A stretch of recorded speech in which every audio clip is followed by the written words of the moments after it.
in Thornton, North Devon. Our school is quite small, with only 700 pupils, but this is not a disadvantage. It makes us feel safe and more like a family. After secondary school, we can go to Petrock to take our A-levels. We can then choose whether we want to go to university or start a job. Thornton is the biggest village in England. Many of the shops rely on tourists that visit in the summer. Living in North Devon, you're never a few minutes away from a beach. Surfing is a big part of our culture. Recently, our village was hit by a flood, which destroyed many shops and businesses. Although the floods were bad, it really helped bring the community together.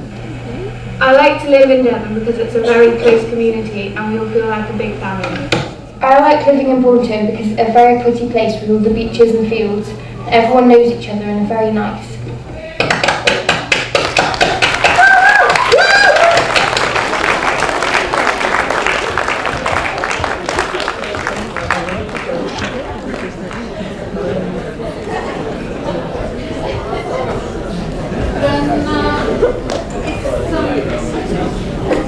Så Norwegians next. Emma og Sofie.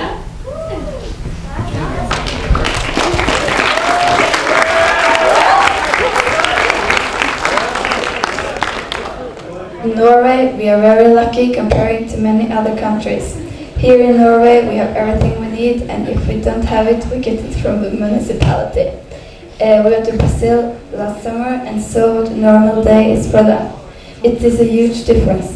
Many people live on the street and barely have enough money to live, but still they are happy and meet every night at a special place and have lots of fun. Here in Norway, we barely talk to people we don't know. When we see strangers, we don't say hello. People in Norway are very arrogant. I don't know if that is because I think we are better than other people because we are a rich country. In Brazil, kids go to school from they are 7 years old to 14. In Norway, we go 13 years at school. 1/4 of the children in Brazil doesn't go to school at all. 60% of the houses in Brazil don't have toilets and 70% don't have running water. So in the end, we are very lucky to live in Norway. But you don't need money to be happy.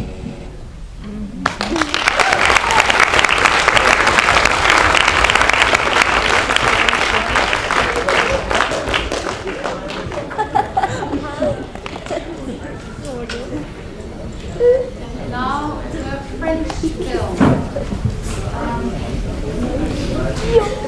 Charlotte, Celine, Eloise.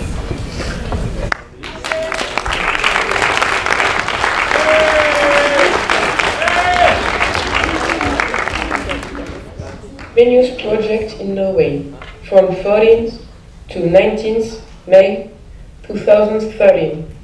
French storyboard on citizenship. Once upon a time, There was a nice and charming 200-year-old school in the south of Paris, surrounded by woods. we feel lucky to be students there. Study in a little protected area, but we're interested in what's on in the world. We are involved in a lot of concrete citizen action as acting as mediator. The mediator is a volunteer student who acts as a balance to facilitate peaceful relations at school between pupils.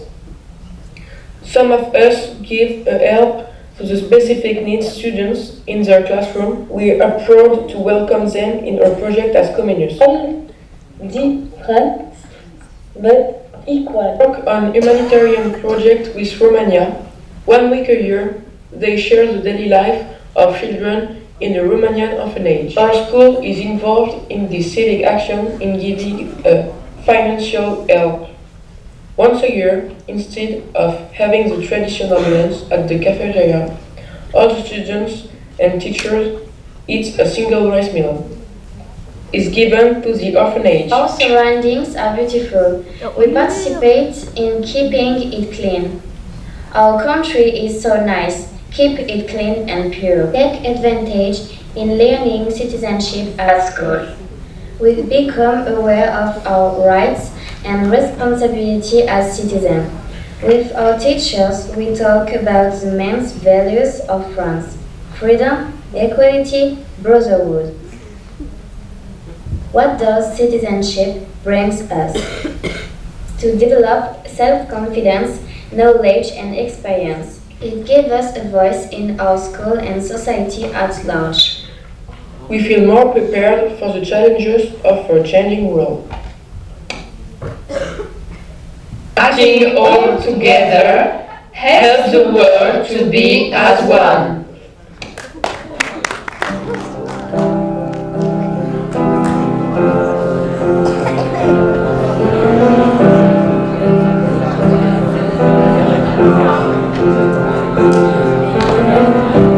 Imagine there's no heaven. Sees if we don't try.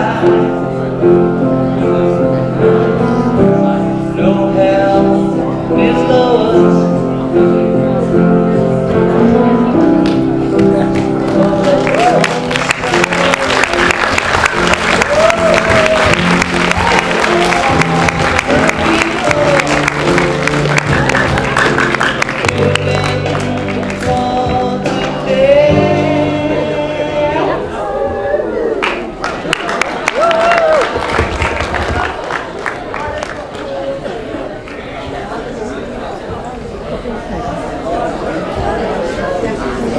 Thank you, France. That was a nice film. We have come to the Martinique students' film, and their names are Fabiola, Sloan, and Yasmina.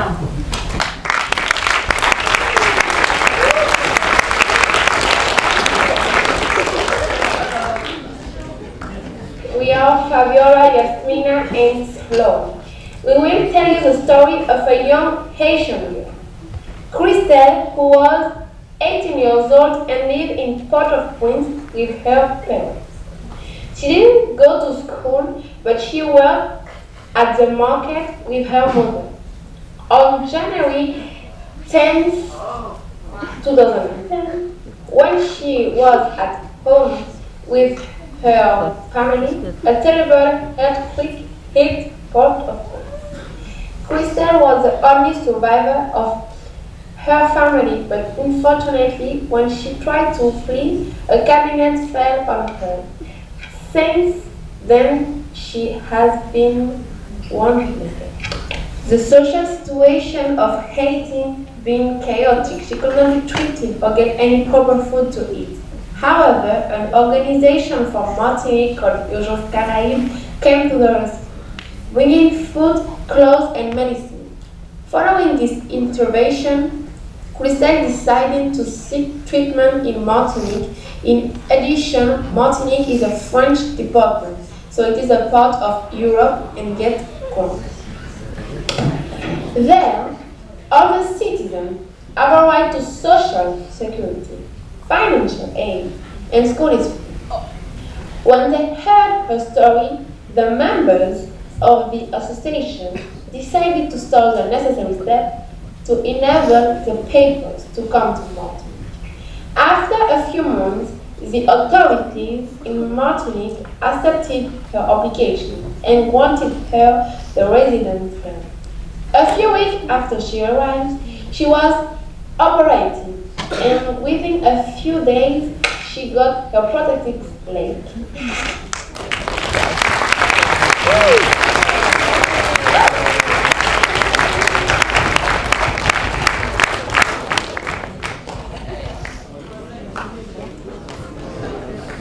That was a really nice story. Back to Norway, Caroline og Vilde.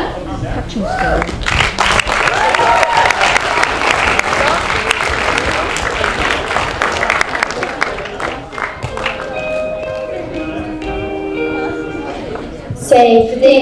Here in Hamar, it is safe to walk to the school. Almost every place it is clear and easy to see the cars. The parents don't have to be afraid for their children because their way to school is safe.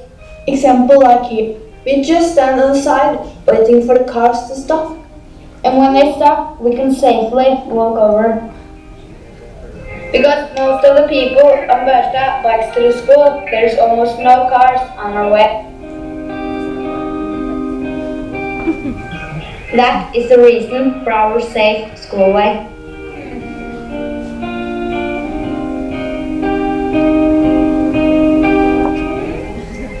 And like this, you don't think they look safe, do you? In Norway, we take safety first. We don't take many students in one small school. And we don't drive cars where it is a lot of people. Because we don't want any people to get hurt. Our parents would not take us away for their work for a whole day when we are small kids. Especially not being on their back when they are working hard. It can be dangerous. Børstad is a big school with big and many classrooms. We didn't have a lot of people in one class.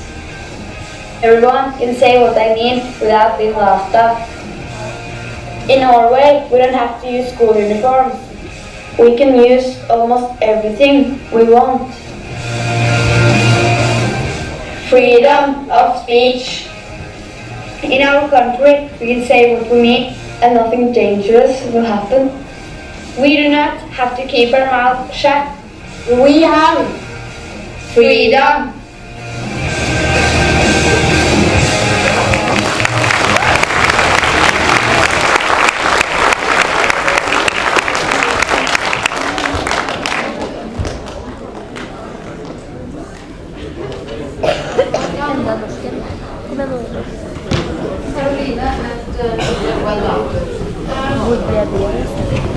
Silje og Emma.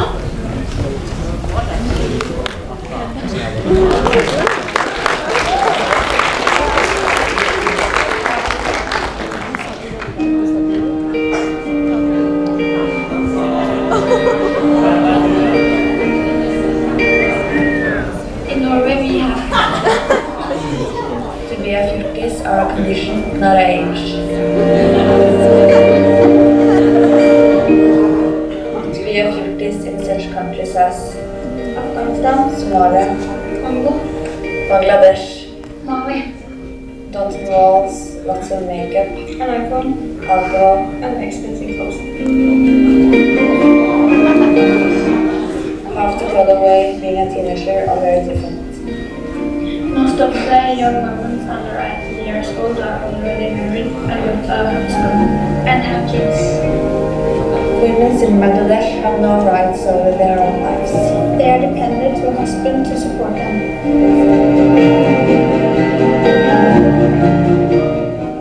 Bangladesh is also extremely prone to flooding. A third of the country is flooded without stop.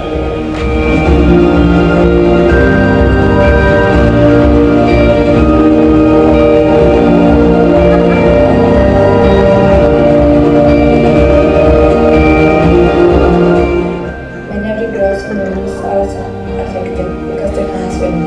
Their clothes make it more difficult to climb into trees and sails.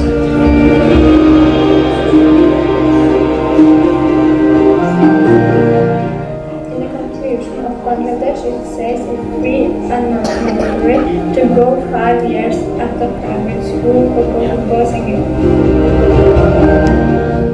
About 72% of the children go to private school, but only 4% get more education later.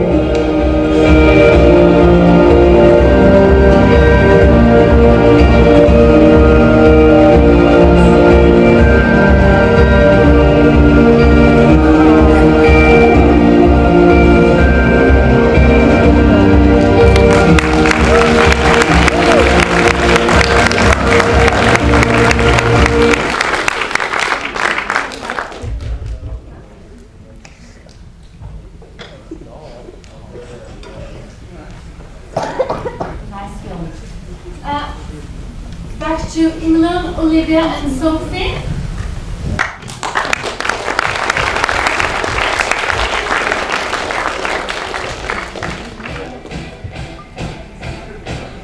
My name is Sophie. My name is Olivia. Today we will talk about what we think it means to be British and how lucky we are to live where we do. We both live in a small region on the southwest coast of England, Devon. A beautiful place surrounded by beaches and countryside which attracts many tourists each year. We are very proud to be British citizens, and last year was a fantastic time to be celebrating this Britishness, largely due to the Olympics and the Queen's Jubilee. But in many ways, this identity has never been more complicated. Our nation is very diverse in the way that there are many different races and religions residing here. Although people come here from overseas and are not necessarily British, they soon obtain a British identity. For example, through supporting our many football teams.